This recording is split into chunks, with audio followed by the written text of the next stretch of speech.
Hi everyone, today is Wednesday, April 11th. Now I know it's been more than a week, and of course nobody said, hey, make a video every week. But I'm back in the grow room here. As you can see, I'm going to go over some seedlings, show you how they're doing. Granted, most of these things were started about 3 to 4 weeks ago. Excuse me. Some things are doing very, very well. Some things are not doing well, and there's other things that I've just recently started. So let's get into it, and I'll show you what's growing. Okay, well I got things all over the place as I always do here, but we'll start in the front. Now, this looks good and bad. The good is my basil. This basil is doing excellent. I have a tag in here.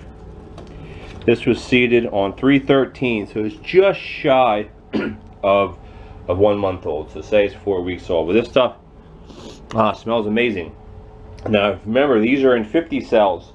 So what I used to do is I used to grow 1 basil plant per cell and then pot that into my 3-inch cups, 1 basil plant in a sense to one container. But this year I'm not doing it this way. This year I'm doing it, if you see in there, that's 1 cell and there's at least 6 to 8 plants there. That's going to make it a lot more bushy, and I might be able to sell it for a little bit more money.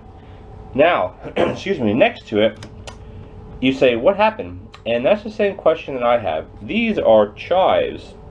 I've never had issues with these coming up or growing. The only thing I can think of is that the seed is old. I haven't bought new seed in a few years. Now maybe they don't last, like have as good of a rate or as like a longevity. I don't know. The basil seeds, these are brand new basil seeds, so I knew they were going to do well. Alright, now we're going to jump over here. Hopefully the lighting is okay. It's always bright in my grow room here. And you see these blowing because the heater is kicked on.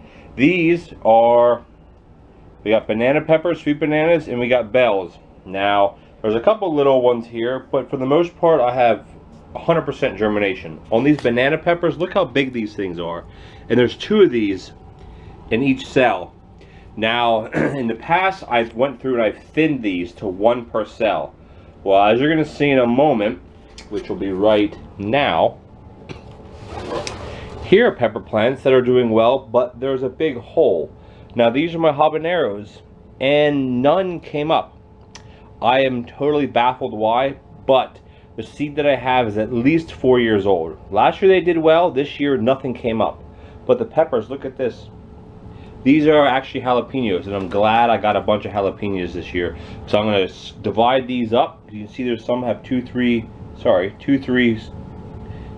seedlings in each cup. I'm going to divide them up, transplant them out. Because last year I didn't have a lot of jalapenos.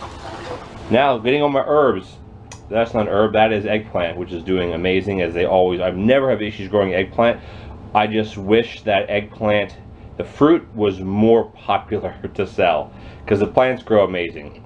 And then we're getting into parsley, some cilantro, and then this tag here is oregano, and I have 1 that came up. I'm quite disappointed about that. And my dill, it always gets this kind of wispy look to it because it's not like a dwarf dill. I think next year I need to get a dwarf variety because the plants get so huge by the time the market comes.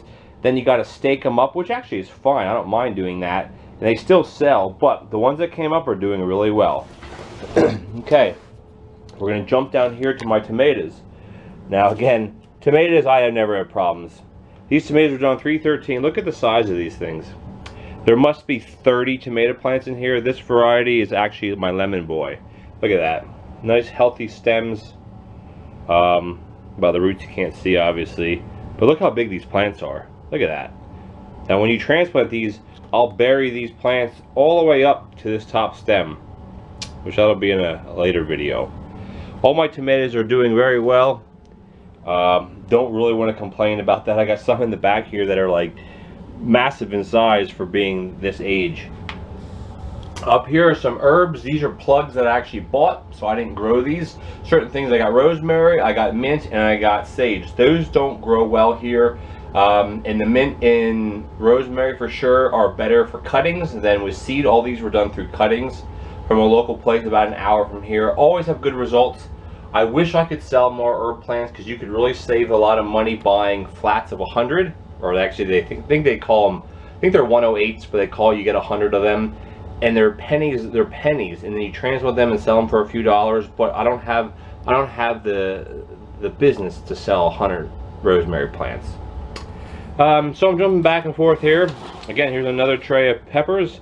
Some in the middle here are doing okay. They're smaller ones. I'm not sure why they come up. Sometimes I have issues with heat mats, because when you put your 50 or 72 cell flats in one of these, the edges will stay above this because it's supported, but the middles dip down because of the weight. Now next year maybe I can try by putting something in the bottom of the 1020 flat in the middle, just like a little piece of plywood or some bamboo stakes to keep it raised up. That might help, because sometimes I end up having germination issues in the middle. Granted, my peppers that I just showed you before, the bananas, there's no issues with those at all. So, and then back in here, more peppers. These are just getting so big. What I need to do with these, these along with my other peppers, maybe not these quite yet, but the bananas for sure, the basil, the tomatoes.